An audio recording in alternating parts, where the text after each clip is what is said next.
जादू की छड़ी।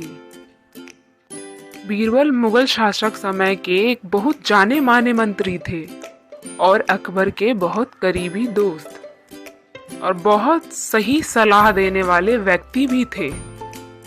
वह चुटकियां बजाते ही हर परिस्थिति का तुरंत से तुरंत समाधान कर देते थे। बहुत से लोग अकबर के दरबार में न्याय के लिए बीरबल के पास आते थे। वह कठिन परिस्थितियों का समाधान करने वाले व्यक्ति के रूप में जाने जाते थे। एक दिन सुबह के समय एक व्यापारी उनकी घर की तरफ दौड़ता हुआ आया। बीरबल ने उन्हें एक गिलास पानी देते हुए शांत कराया। बीरबल ने पूछा, क्या हुआ मेरे दोस्त? व्यापारी ने बोला, मेरा सोने का ताज खो गया है। वह इस परिस्थिति के तह तक जाने के लिए व्यापारी के घर पहुंचे। वह घर पहुंच गए और व्यापारी के घर के चारों तरफ घूमने लगे और साथ ही साथ उन्होंने खिड़कियां भी देखी। फिर व्यापारी ने उन्हें घर के अंदर बुलाया, जहां उन्होंने सोने का ताज संभाल के रखा हुआ था। वहां ना तो किसी के कोई तोड़ने का निशान था और सारी खिड़कियां अंदर से बंद थी।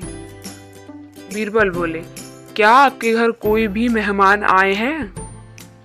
नहीं, यहाँ पे मैं और मेरे 4 नौकर रहते हैं और मेरे बच्चे और पत्नी दोनों गांव गए हुए शादी में। वो 2 दिन बाद लौटेंगे। बीरबल ने पूछा, क्या आपको अपने नौकरों पे शक है?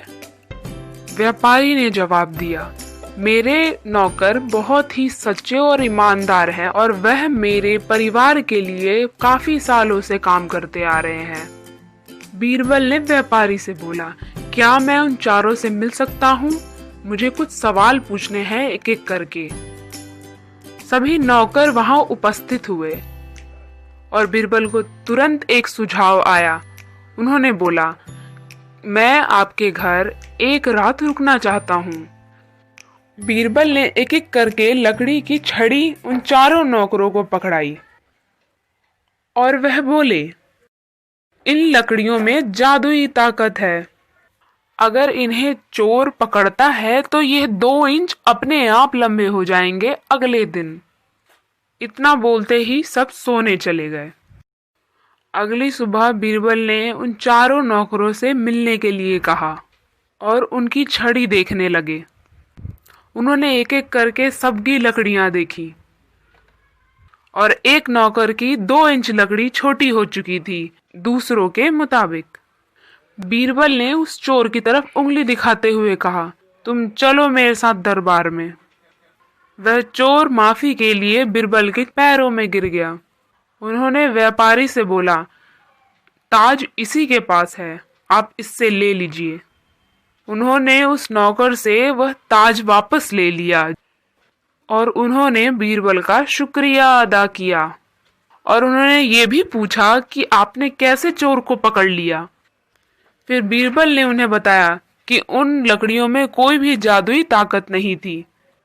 वह मेरा एक उपाय था नौकरों को मूर्ख बनाने के लिए कि वह छड़ी उनके छूते ही 2 इंच लंबी हो जाएगी। और उस चोर ने डर के मारे कि लकड़ी कहीं 2 इंच लंबी ना हो जाए, उसने काट दिया। और व्यापारी ने उनका शुक्रिया अदा करते हुए कुछ दिन और रुकने के लिए बोला। तो बताइए, आपको कैसी लगी ये स्टोरी?